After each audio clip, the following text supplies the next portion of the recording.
Hi guys, welcome back to the channel. Today I'm going to be showing you guys how you can use things like Microsoft Forms, Microsoft Teams, Microsoft Outlook, and Power Automate to create an automated holiday approval system for your workplace. So if you're having to deal with clunky pieces of paper, bouncing around, trying to get signatures for approvals, all these kind of things, I'm going to show you a streamlined way to automate this entire process. I've done this in the past using multiple other tools, but I found a much faster and more streamlined way to get this done. So let's jump right into it. Okay guys, so the first thing that we're going to use is we're going to use 4 different applications, right? In fact, you only really need 3. I'm going to say 4 because of Outlook and Microsoft Teams operating very similarly. You can use either of those tools, but basically we need Microsoft Forms. Okay, it's completely free to use as long as you have a license for, let's say, E3 or whatever that is. If you've got the applications actually downloaded and installed, like, Word, Excel, Outlook, then you'll have access to Microsoft Forms through the cloud service, right? So office.com. Now, we're going to use that to gather information from the employees, right? People who are going to request their holidays, we're going to use Forms to gather that information. Then we're going to pass that information using Power Automate to create an approval flow. That is going to send requests either to Outlook, or actually send them simultaneously to Outlook and to Microsoft Teams, where you can either approve or reject as the manager of that individual or team leader. Okay, so let's kick things off with Microsoft Forms then. And what we're going to do is we're going to come over to office.com here. We just clicked on applications and we're going to click on forms. This is going to open up this form area right here. Okay, so I've actually created one of these in the past. I'm going to create a brand new one so you guys can just see me do this from scratch. I'm going to use this registration template, but you could also just do a blank form. It really doesn't matter. I'm just going to click on the template just for the sake of it. And basically you're going to be able to start this right here. So what we're going to do is we're going to call this, let me just move that microphone a little bit. We're going to call this holiday, he says, holiday request. Okay, like so. We don't really need to put a description in, but you can if you want. I'm going to keep it blank for the purpose of this tutorial. The next thing we're going to do is we're going to basically go ahead and add in some questions. We're going to hit the plus icon here. And the first thing we want to do is we need to kind of ascertain, or we need to figure out, I should say, to think about how the setup is, right? Because there are a couple of different ways that we can run it. So the first thing we need to think about is, are people going to be requesting, or does my organization allow for half-day holidays, right? So if you wanted to book half a day off, do you want to allow for that? So the first thing I'm going to do is I'm going to allow for that. So I'm going to use this choice option right here. I'm going to give it a click, and I'm just going to say, how many days, days. In fact, I shouldn't put a capital there. So how many days? Okay. And then what I'm going to do is in my option 1, I'm going to say less than 1, indicating it's like a half day, or more than 1, indicating more. Okay, now the importance of this question allows me to funnel the answers to different questions afterwards. Okay, so you can kind of streamline your requests, gathering information. Now, obviously, we don't want to allow multiple answers. It's a single answer question. We're going to click on the ellipses here, the 3 dots. Click that. Go down to branching. Okay, and we're going to branch this, but not right away. Before we do that, we need to create the next question. The next question is going to be, do you want half a day? It'll be choice, and it's, do you want a half day? Question mark. You can word these however you want. And this obviously just says yes or no. Maybe I'm going to add yes and then no. I don't need anything else. And of course, it's going to require an answer. Okay, so our first question here can now use branching. And if it's less than 1, we can then go to the, this question here, which is, do you want half a day? Okay, we'll come back out of branching. And then we want to add in an additional question underneath this, which will be a date-based field. So we're going to click date. This is going to be start date. And then from that, it's just going to be a required field. Then we're going to go ahead and come back to our first question. We're going to go back to the branching, and then where it says more than 1, we want to go to the start date. Okay, so we can skip the do you want a half day question if it's more than 1 day, because it would be redundant, right?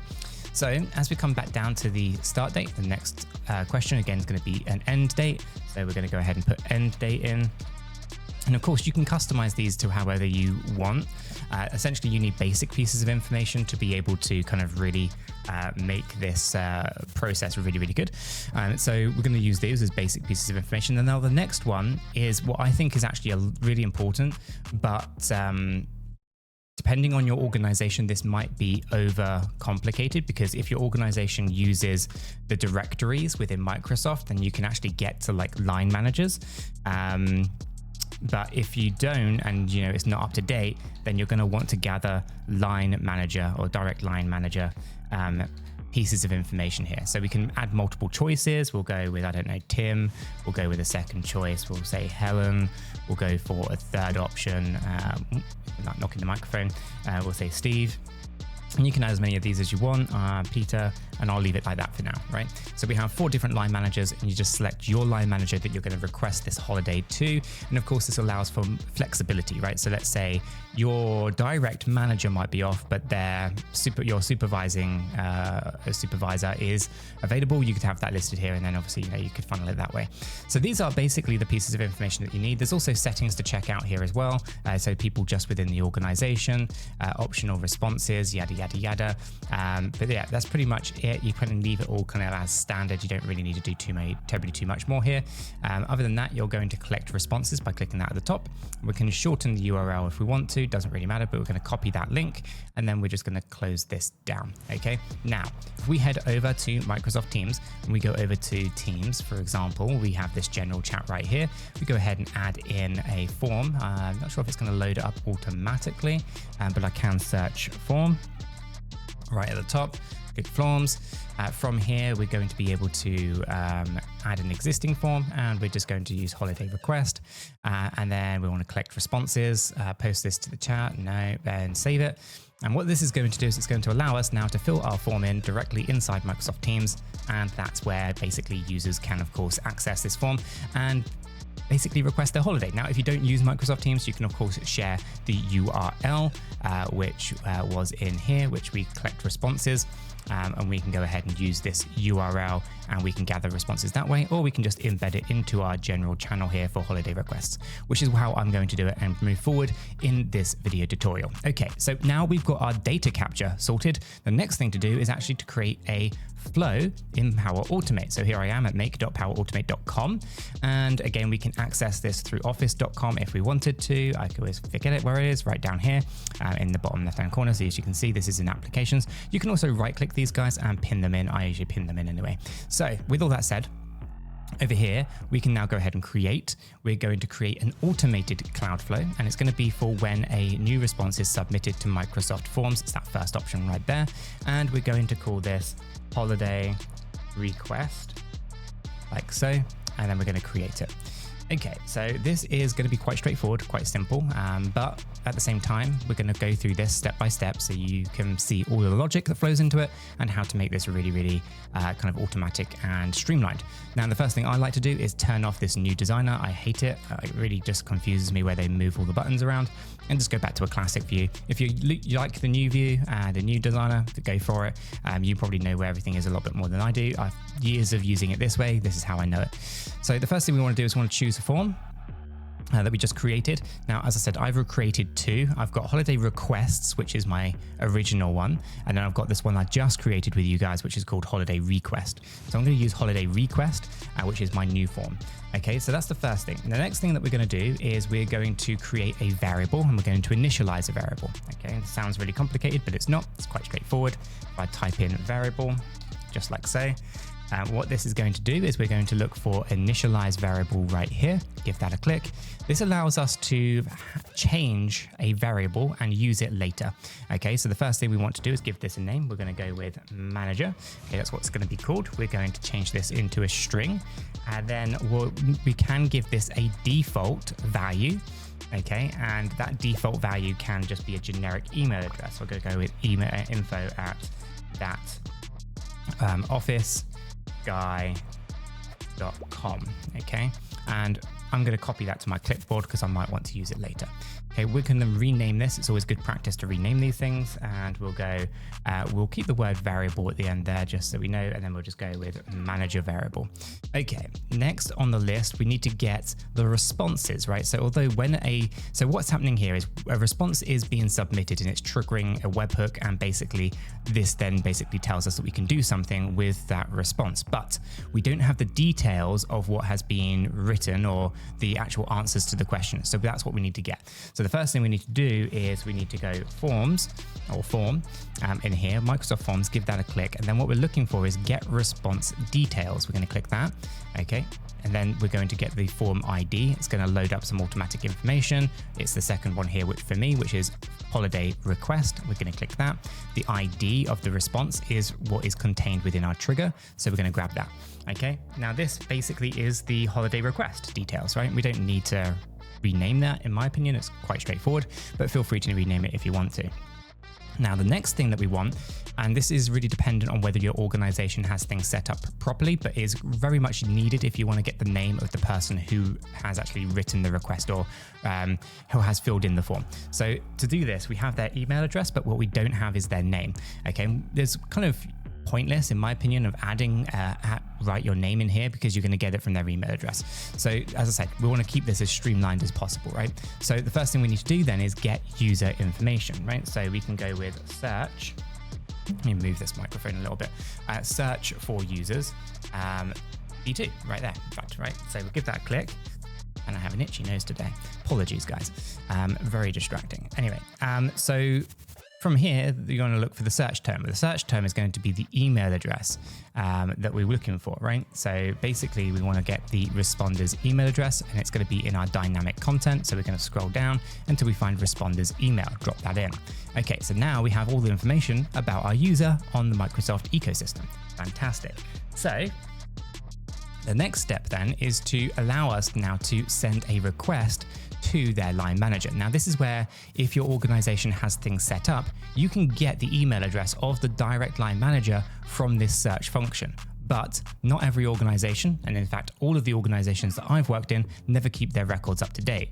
So that's why we included in our form that direct line manager element at the bottom there, right? These are just names, not email addresses, and that is what we're going to tackle next. So the next thing we want to do is use something called switch.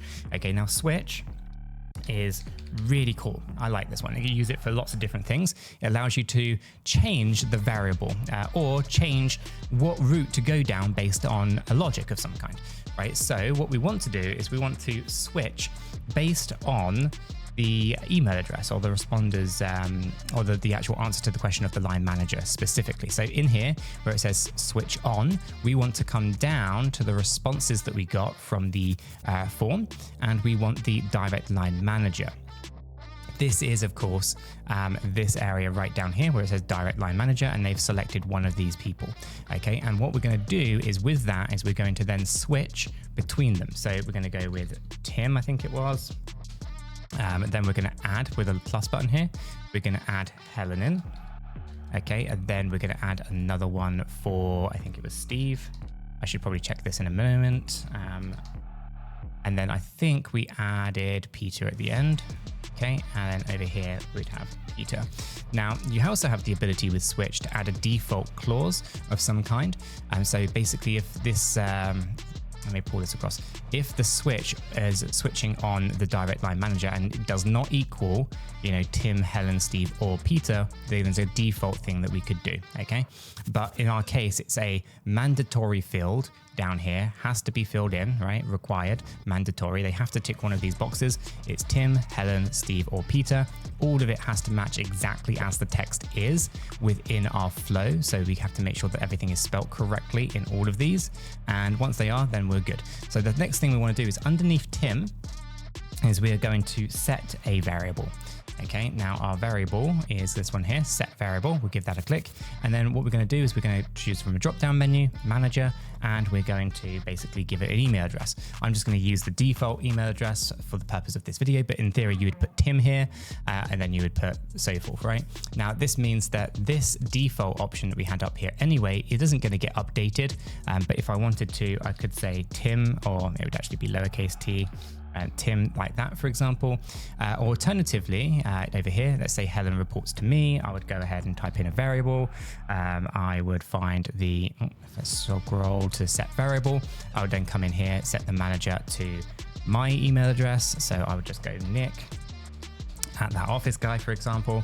And if Steve, if we wanted to have the data from the search function instead, again, we go set variable like this. We come into set variable. We then from the drop down, we choose manager. And then here we add dynamic content. Over here on the dynamic content, scroll down, there will be the direct manager somewhere in here. I'm pretty certain. I might be wrong about that, but I'm pretty certain it is in here somewhere. But I'm clearly wrong about it. I'm sure it used to be in here. It might be a different function that we need to look for. I can't see it for looking, so it kind of is redundant then. We don't have to worry about it. We'll just put the standard email address in there. I'm pretty certain that there is a search for user, get the user data. It might be get user, in fact. Let me just check that. Get user. Search for users, get user profile v2. It might be that one. User ID, which we should have from the search for users. And then we'll loop that through. That's fine. Come back to our switch. Just for clarity, I just want to make sure that, you know, I'm making sure I get this correct. So in this set variable 3, if we come down now into not search for the user, but I can't actually find it in there anyway. Oh, well, forget about it. I'm sure there is a way to do it, but you know, it's not that important for the tutorial here today. So anyway, right, that is Steve. We'll just do one more also for Peter, which will again come in as another variable to be set. So we'll go ahead and set the variable, and then we'll choose manager, and then we'll put the email address in. Okay, so now what we've done so far is someone's submitted a form. We've got and set up the variable for the manager. Then of course we have the get responses. We then search for the user so that we can get other pieces of information like their names. And then of course we're switching the email address in which we are going to now start the approval process. Okay, so the next step then is to go into here and to create a new action. The action that we are looking for is approval. Okay, so we'll type in approve, and we'll come down to, we've got the approval area here. What you want is a start and wait for an approval. We'll give that a click. Now, the type of approval, quite an important one, but we really genuinely just need the first to respond because we're only sending it to one person, right? So we're going to click on first to respond. This is then going to open up a whole host of additional items, right? So the first thing is going to give it a title. The title is a holiday request. So we're going to type in holiday request. Assign this to. Now this is where we set that variable. So we're just going to assign it to the manager. And then the details of this, we can start typing in. So this will be that the user's name. So we're going to come down to find the display name of the user. Okay, that is from our search items here. It's going to come and put this into a loop. That's fine because there's only one answer anyway because we used the email address. So this particular person has requested a holiday. Right, for the following. Okay, and then I can use the shift enter to go down a couple of lines, and then what I'm going to do is I'm going to say starting from, and then in our data here we're going to scroll down our dynamic content to get the responses for the start date. Okay, and then we're going to click back down here, and we're going to go starting from then until then we're going to get the end date and put the end date in there. Okay, now you don't really have to add anything else. We could of course say is it a half day, and then we could put in the answer to that, but we could also create a conditional check to see whether it's half day and then just have different responses based on that. So, you know, it's all up to you on how you do this. I'm just going to keep it really simple. So if it's a half day, we can say that. If it's not, then that's fine. And then that's basically that. Now we go to advanced options here. Okay, and we just want to check to make sure that everything else is here. So it's got in enable notifications, correct. The requester, that's fine. So we don't need to see any of that. I mean, if you wanted the person who's sent the form in to also get the approval request, you could add that in there, but I don't think it's overly that important. And so that's kind of the first stage here, right? So that's your approval. Now, after your approval is done, what we want to do then is go into here, okay? And again, it's inside this apply to each, by the way, inside here. So if we just check this for 1 second, we actually probably don't need to go too heavy with this. Let me just think about this a little bit differently. If we take the display name off, actually, you know what? We will leave the display name in there. I think it's nice to have. I was going to say we could just put their email address in and prevent the loop, but we'll keep it that way. We're going to go with a condition next. Okay, so we're going to have to start and wait for the approval. Okay, and then we're going to start a condition. The condition is going to basically be us checking to see whether it is approved or rejected, right? So what we're going to do is we're going to look for the outcome of our approval request, right? Right here, and it's going to equal with a capital A, double P for approve, like so. Okay, now it's not approved with a D, it's not lowercase a, this is cap sensitive, and it has to be spelled exactly like this. Okay, so outcome equals to approve. If it does, then it's going to go down this way, and if it's not approved, then it's going to go this way. Okay, so let's start with what happens when it is actually approved. Right, so when a holiday is approved, what do we want to do? Well, we want to add it to a calendar. So what we're going to do is we're going to basically go ahead and I think it's event. Let's come into here. We're going to create an event, V4, this one right here.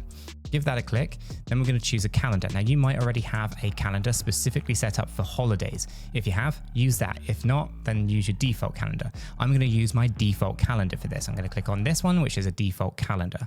Okay. Now, the subject of this is going to be the name of the person. So I'm going to scroll down to find my search for users, and I'm going to look for that display name again. I'm going to put display name here. And then what we're going to do is we're going to say holiday. Okay, so this person is on holiday. We don't have the start date. Well, the start date is, of course, from our response. So we're going to go ahead and grab the start date there. The end date, of course, is also from our responses. So we're going to go ahead and grab the end date from there. Now, the time zone. Now, this obviously is going to be subject to you guys. Make sure that everything is aligned in terms of your forms are running on the same time zone as what your Microsoft account is. But we're going to also force this hand as well. We're going to use UTC because obviously UK is plus 1 hour UTC at the minute, and it goes backwards and forwards and stuff. I'm currently in Dubai, but I'm not going to use Dubai time for this. I'm just going to use UTC. So you check and make sure you're using the correct time zone. We're then going to expand the advanced options. And then from here, what are we going to do? Well, we are going to look for one key piece of information, which is this one here, is all day event. And we are going to go ahead and say yes. Okay, everything else is kind of luxury. We don't need to do it. You can feel free to fill in the extra details if you want, but ultimately that's it. So this is what's going to happen, right? We're going to send a request for this holiday. If that outcome is in fact approved, then we're going to create a request that's going to create that event, that holiday request, and add it to a calendar. Now in here, of course, what we can do is add in the original person who actually submitted, right? To do that, we're going to hit this little dynamic plus content button down the bottom. And we're going to add the email address of the person who sent the form in. Okay, and we're going to do that as well. That's obviously going to put that into another loop. So I'm actually going to use the email address, not from there. I'm going to just close that down, pull that back out, and then just get rid of our loop because we don't want to have loads of loops in this particular process. So I'll use the required attendees email address, and it will be the email address from the search for users, as that is going to be the easiest way to do that. Okay, so now that means it gets added into not only my calendar, but will also get added into the calendar of the person who actually requested the holiday in the first place. Now, an extra step here could be that we add a kind of email. So I could email the actual person as well. So I could send an email back to the person. So again, what I can do here is use dynamic content to grab the email address from the responder's email. So we can do that. In fact, I think that will be the better one to use here as well. So I'm just going to go ahead and grab that responder's email and put it into there as well. Okay, so responder's email, and we're going to say holiday request, and we are going to say that it is approved, like so. And we can add some text in the body. So your request for a holiday from, and again, we're going to grab those dates from our start date, and then we're going to go to at the end date has been approved. Okay, there we go. So now that's your kind of approval. What do you do if you reject or have the request rejected? Well, from that, we want to also do a few additional things. So what we are going to do is we are going to come into here. We're going to send an email, okay? Email. And we are going to send an email. We're going to send it to, of course, dynamic content. We're going to send it to the person who filled in the form. We're going to do that. Okay, and the subject is going to be, again, holiday request rejected. Okay, and in fact, I'm not going to put any details here. I'm going to, actually I will say your holiday request was rejected.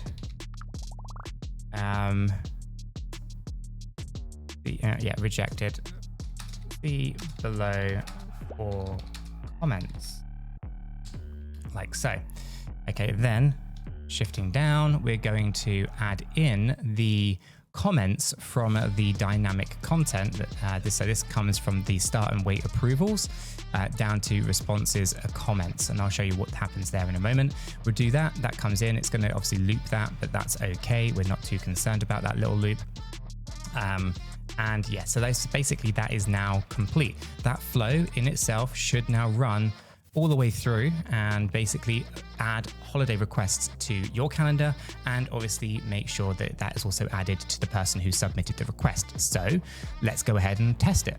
All right, coming into our Microsoft Teams, we're going to fill in this holiday request. I want more than one. Okay, I start date, I'm going to click here. I'm going to go over to May. I'm going to go May 5th all the way through to let's say the May 9th, right? Now my line manager is going to be Helen, and I'm going to go ahead and click submit. Okay, now I'm submitted. I can submit more requests if we want to, etc. But what I'm going to do is I'm going to, as you can see here, right, it's coming into Microsoft Teams. It should also come through into my Outlook as well. As you can see right here, holiday request. If I click on that, you can see that holiday request has come through, and it's basically not a half day because obviously that question is omitted. So basically it's come through saying that I've requested holiday for the following, starting from the 5th of May 2025 until the 9th of May 2025. And I can approve or reject it directly in Microsoft Outlook, or alternatively, I can come over to my activity here and you can see I have this holiday request right here, and I can go ahead and approve it. Now, when I approve this, you can see it comes through approved here. It should also come through and to my calendar for May the 5th. Right here, you can see I have an all-day event for this holiday coming through. If we go over to here, we can check that this has flowed through correctly by coming over and checking the run history. This is the run and the flow right here, and you can see that it has flowed through correctly. Okay, so let's go ahead and run a secondary test. This time we're going to go for the week of the 12th to the 17th. So if I come back to Microsoft Teams, I go over, and also, by the way, it come through as approved, as we can see here. And close that off. Come through as approved. If we go over to Teams, we go to the general channel, we'll fill in a holiday request. This time I'm going to say I want more than one. I want this to start on the 12th of May. I'm going to come down here as well, and we're going to click on the 12th until the 16th. My line manager being Helen, and submit. This time we'll come over to the activities. We'll have the request that's just come through. This time I'm going to reject it, and I'm going to say that maybe another colleague is off that week, so I cannot approve as, let's say, Andrew is already off this week. I need you in the office, for example, right? Now, obviously I'm acting as Helen and both the person who's requesting these things in the setup, but that's just because we can control the email addresses in the flow. I'm going to go ahead and click reject. Okay, and now this time, if we go over to our Outlook's emails, we should see that holiday request rejected. If I click that, you can see here that the holiday request was rejected. See below for comments. I cannot approve as Andrew is already off this week. I need you in the office. And so you can see now that you have a fully automated kind of system in place here, right? That allows you to essentially request holiday directly from Microsoft Teams using forms and have that notification both in Outlook and in Microsoft Teams to your line manager who can approve or reject. And when they do that, it will automatically add all of that into your calendar as well, so that you can easily see where people are on holidays and where they are not and where you have available time. If you found this video helpful, useful in any way, smash that like button, subscribe for more hints and tips on how to use these pieces of software for your advantage. And guys, I'll catch you all in the next one.